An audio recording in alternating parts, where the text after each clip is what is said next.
Welcome to my universe, to the massive truth, wherever you're watching me from around the world. I pray may the good Lord bless and strengthen you. May open that beautiful and gorgeous side of yours to make you see and understand from my own point of view. If it's the first time of seeing my video or listening to my audio, you're very much welcome to my universe. Thanks for stopping by. Please do me a favor before you leave. Kindly subscribe to watch more of my videos. Hit the bell button to get notification whenever I have positive opinion on hot topic to share with my wonderful brothers and sisters. To my gallant subscribers that keep coming back to check me out, to see what I got to offer. Thank you very much for coming back. Thank you for checking me out. May the good Lord check you out. May the good spirit never be far from you. May God, you're going out and you're coming in your household. Thanks for your correction, your maturity, your positive energy keeps me going. Thank you very much. With that being said, I want to talk about the hot topic when I come across on social media. This one gallant, oh, this one tough, oh. I go love them if you not share an opinion with me. What you not think about this particular topic I want to talk about. So this one I love matter, oh. This one make boy. This one make boy. This one strong. I say for BBC News Pidgin from Kano. Now, story of one of our handsome brother, 26 years old, from Kano. He say he fall in love with one American woman, 46 years old, 20 years different. He say they meet for Instagram. They fall in love. They do a small. And right now, the family don't approve am. Make this woman marry their son. Make carry and go America. Before I will give my little opinion, my brothers and sisters, I would like to share the report with you now from a BBC News Pidgin. So waiting the right will just be the headline. I will want share am with you now, so that you not go misjudge me when I give my opinion later. One of you understand where from they come this particular moment. I don't say don't judge in my universe. Judge, it makes you human. Judge, it makes me know you personally. Judge, it makes me see from your own universe. So this my brother, he grants a BBC News, and I read what did they take cash on the headline. Now say, I no fit love any Nigerian woman again after waiting I test. Issa talk so. Now Issa be the guy name. Then more go further. BBC writes, 26 years old Issa Suleiman Pensikara Mona Noves seen for yeah. When one married 46 years old American citizen Jenny Sanchez Mona Nostives seen for yeah. Tell BBC for exclusive interview say he no fit love any Nigerian woman again after he test Oyibo love. Hey, see love. Love, oh, eh? I go give you menu. I go give you love, oh, give you love, oh. I promise to give you menu. Love you one tete. Then I go further. The boy go further for the interview. He said the truth be say our women not sabi waiting be true love. It's either they eye something or they get plan. But if white woman tell you say she love you, bros, she mean her from the bottom of her heart. Hey, this bros, he didn't see love, he didn't know love from distance, from via Instagram. Now this my brother just say they confirm in love. The former baba say fear catch am small after IBA and DSS invite him go their office, but say now just advice they give am as per say media just they carry in news anyhow. Now they catch this small. The bros na former barber. The couple first meet for Instagram about a year ago. No wonder the story don't dey interesting small. Love. Instagram love. Then this our brother continue with the interview. We meet after I start to follow her for Instagram, and if she post picture, I go like her. Then after small time, I can see say some Yahoo boys they try scam her. So I send her message say make she not mind those people. So that thing can attract her. He show her say na honest person I be. Oga honesty. I twale o.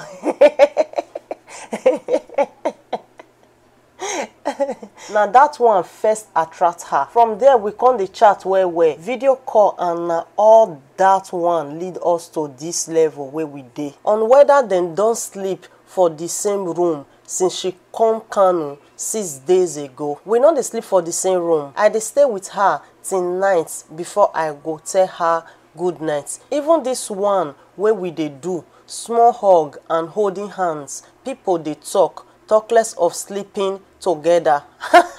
Bros, you dey talk to pikin wey dey belle. People wey dey talk so that they follow una the day room before you tell am good night. Which one be that one now? Which one be that one, bro? Issa say im family don't agree for am to marry Jenny, and by March the wedding go hold before he and his wife move to America. America boy. That they say America slap oh. That they say America conquer. You get one film when I watched that time. When G-Mac do, where they say this is America slap. This is America blow. I pray may you not receive that kind one, my brother. Oh. Then I go forward. The chef for California, where they work for Afghani restaurants, say she dey go back America next month before she return by March for the wedding. The woman speak now. I dey go back by next month and I go return for March for our wedding before me and go move to America finally. Finally, Issa Yan say he love with Johnny na proof say true love dey exist for social media and e go make people dey try their luck. Lucky boy. So my brothers and sisters, wetin una reason, wetin una see for this matter? Una no hesitate to chook una mouth for this one. This one come social media, make me and you for chook our mouth put. So wetin me personally see for here, you know, people don't too fake for this life. You not confident know who be real, who be fake, who get true love and who not get true love. Me personally, this one of my opinion, I think I'm entitled to it with all due respect to each and every one of you. This woman, 46 years now she dey. This guy dey for 26 years, which is 20 years difference. And this woman don't forget 2 kids for America. Automatically, this woman don't see everything, don't see all the color. And this woman shaki, don't strong. Not be all those shaki where you will eat, they not go see for your mouth. This shaki, if you eat and you go hang for your teeth, my brother. If you eat this kind of shaki, you will know say Jesus Christ is Lord. Now those kind of shaki now be this one. So I can't begin to wonder. This boy one can tell me now say he not forget girlfriend when they chat with this American woman. Mona not get me wrong, my brothers and sisters, because I see many comments that they say the boy luck shine, the boy na lucky boy, the boy na this, the boy na that, say na jealousy. See my brothers and sisters, make we stop to dey enslave ourselves by ourselves because we too lazy. With all due respect to each and every one of you, waiting not good, he not get another name where they call him. If this boy fair get girlfriend, then he get the guts, the audacity to the chat with another old woman for Instagram. That is to say, not go end for this woman body. When he don't reach America, when he comes to say, not be the dream when they dream for a head, not behind the reason I say America be, not be waiting go see again. When I go still hear the story, come my brothers and sisters. If they pay me the way our African parents they give out their children to strangers, to people where they don't know before, to somebody where they don't even know anything about. They don't know her details, they don't know whether she did okay, they don't know her medical record, they don't know her background, they don't know things what she don't do. As long as now Igbo, they are good to go. Because to get another one when I come across where the father really give out consent, say no problem, as long say the woman go fit take care of the pikin, as long say the woman go fit send the pikin go school. Daddy, brother, uncle, not be you born that pikin. It's not your responsibility to sponsor your pikin go school. Don't we understand say Nigeria is jaga, Nigeria money not dey, things not dey work. Daddy, if you be farmer, you can take care of your children. If you dey do something, you can take care of your children. There is a lot of opportunity in Nigeria where we not dey see. We just depend on abroad na make and honey. Na lie oh, na lie. Make I break down to you, my brother. When you reach America, there is nothing like traditional man. There is nothing like African man. There is nothing like, oh, you want carve your hand, carve your leg, make that woman come go dey cook for you 24 hours. They send a chef, she go work, come back, you go there for room, they watch television. You go see say na co, now you go pursue you put. You go see and say na co period, now you go take pursue you put for outside. And she get the right now woman. Now there you will know say khaki no be leather bros. As America just be so. Donald Trump no care about person where they come from Nigeria. If you like, you do marriage. If you like, you do anything what you want to do. If you know they do something, you know they contribute to their economy. Donald Trump no know whether you love or you not love. Like seriously, this my brother not see old mama for that Kanu make him fall in love with. He not see small girl for the Instagram make you follow. My question now, how you can't know say those boys where they chat with this woman say they be Yahoo boys? How you know say they be scammer? How you know if he be say man he not still know something about him? How you can't be say of everybody where they for that list where they put like and love for the woman photo? Now only you come honest pass for that platform. Now only you now come honest pass for that platform. See bros, I know the jealousy. There is nothing like jealousy here. I just they tell you the truth. I just they tell you as they do me for belle, my brother. Waiting not good, not good. This one not be love, brother. You they think say na love because you they think say na abroad you want go. Waiting make this thing provoke me where I can't say I want talk about her. Now when you get the guts, the audacity to classify all Nigerian women say they be gold digger. See, anybody for this world wey say woman not good, e no exclude the mama. Like seriously bros, you fit tell me one thing where you they do? You fit tell me one company where you get where you will say woman they look or woman get hidden agenda where they make until they follow you say they get plan. If we say make we still look come around, bro, more tell ourselves the truth. Now let the truth now go set us free. What be your agenda? Not be to go abroad, not be to go America, not be to go America, brother. May we tell ourselves the truth now. You feel say that woman no know. You feel say that woman just dumb. You feel say that woman not see Nigeria person where sabi speak English, where be graduate, where get degree for America, where you want follow. Where come be say now you wait there for Nigeria. Now you can say one come for. Two of una they play on ourselves, and when it don't reach one or two don't meet say man, guy man not the chop guy man. We go see here and come for social media. He say Nigeria women they know they love. They don't know what they call love. It's either they are focusing on something. It's either they are for this or they are for that. Bro, what are you there for?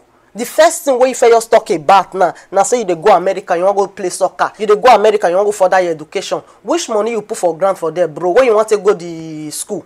Which money? You feel say school where they go for America now it be like a school where they go for Nigeria is very very expensive. Like seriously, when you don't turn liability for that woman neck, when you don't dey house, you can't they say hey, my parents, my brother, my sister need to send money go give them, go ask you whether in on a bank. Can you imagine the woman say for their family they never see Oyibo before? That is the problem we are having in Africa. That is Nigeria's problem. When they just see Oyibo, they are good to go. When they see Oyibo, they don't care to know whether they trade their pikin, whether they enslave their pikin. They really don't care. So I say now Oyibo, the woman say they can't touch her hair, say she can't be happy, say they can't touch her hair. Who help?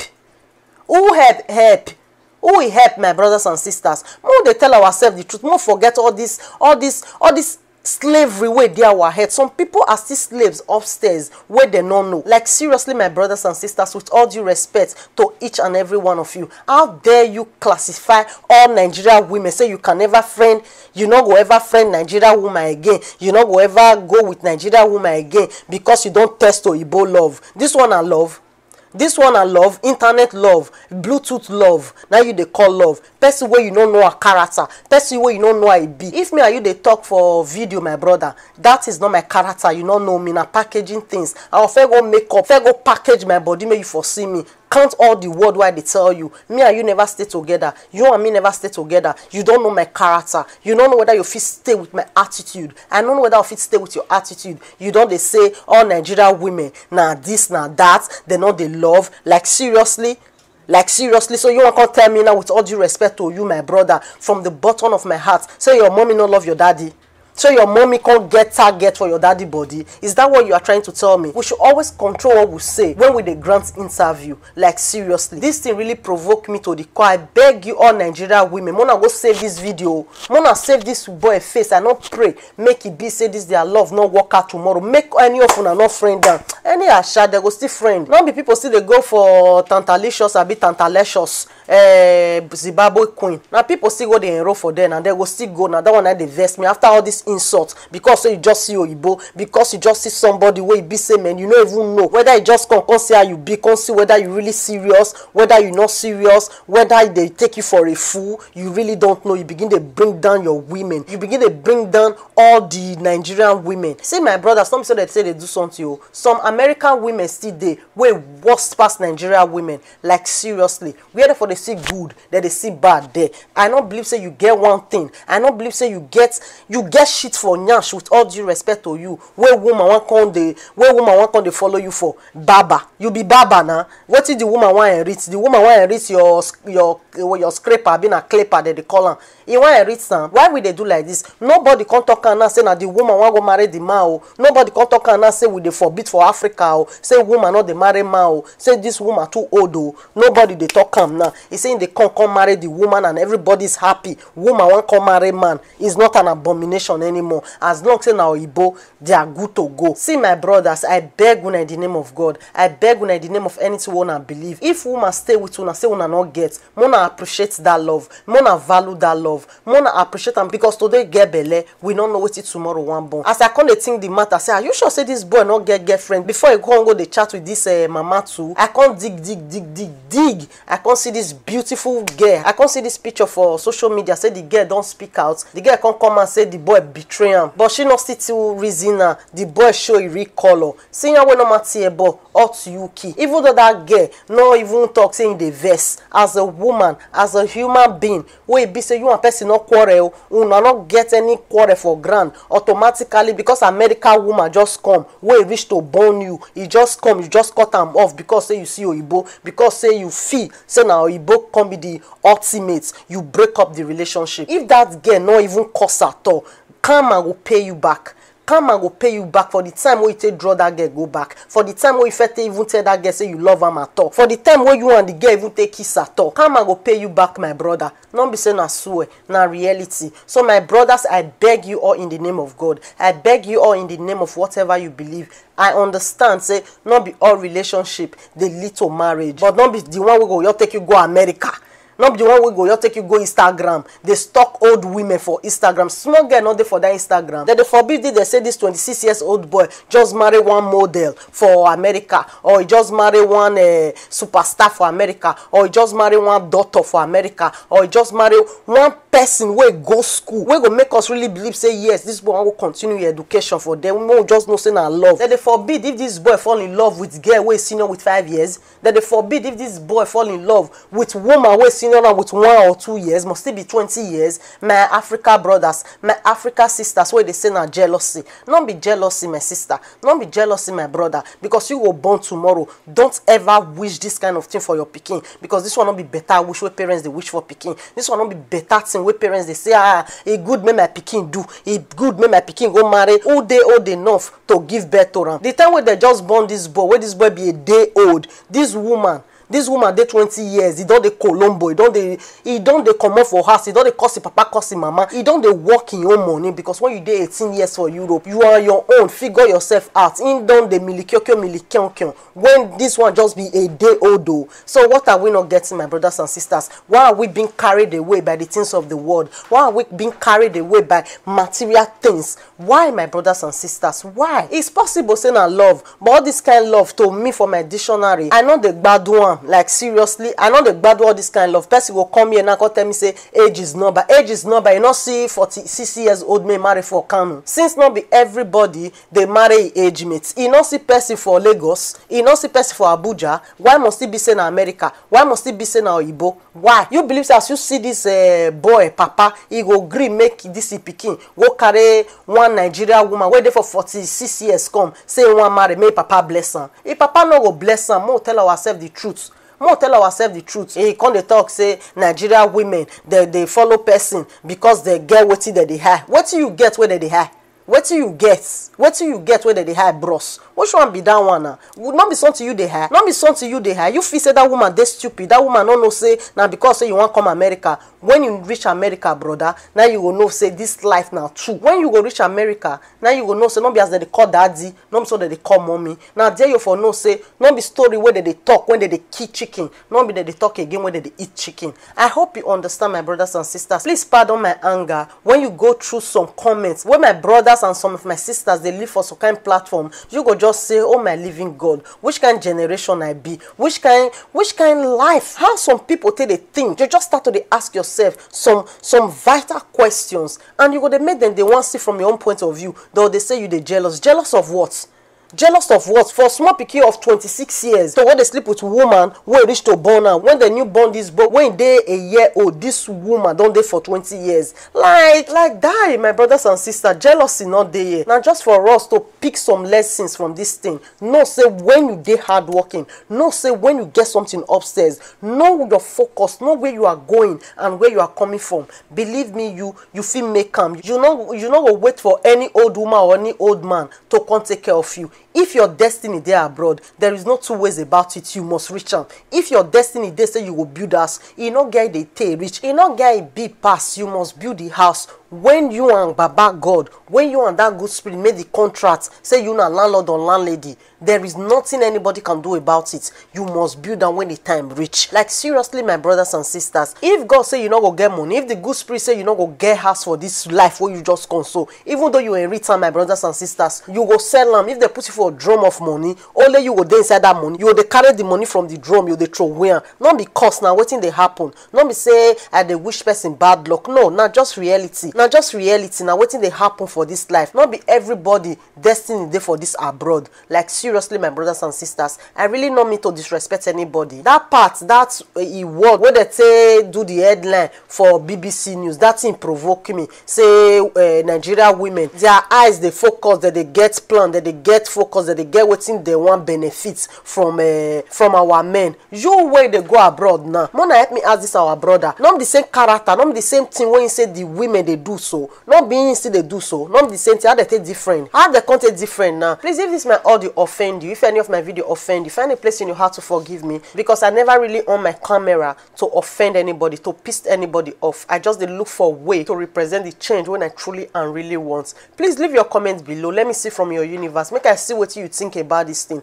If it be say na true love, if it be say they love each other, I really don't know. With all this fake love we come for everywhere. To me personally, for my own universe, I see foul play for you. I see foul play for you. Let me see from your universe. Let me see what you think. Let me see if you think this one are true love. Tell me what you think when you talk say Nigeria women that they get focus for man body. Now make them they follow the man. Tell me what you think about it. Regardless of the gender where you be man, you be woman. Now woman born everybody. Let me see what you think. Thank you very much for sharing this your wonderful time with me. This is Sophie Universe, the massive truth. Please don't forget to subscribe if you've not subscribed. Hit the bell button to get notification whenever I have positive opinion and hot topic to share with my wonderful brothers and sisters. Don't forget to follow me up on my Facebook page or my Instagram, Sophie Universe. Don't forget to share my videos. Don't forget to patronize me, and don't also forget to give my video thumbs up. Love you in the name of love. Love you in the name of whatever you believe. Till the next video, one love.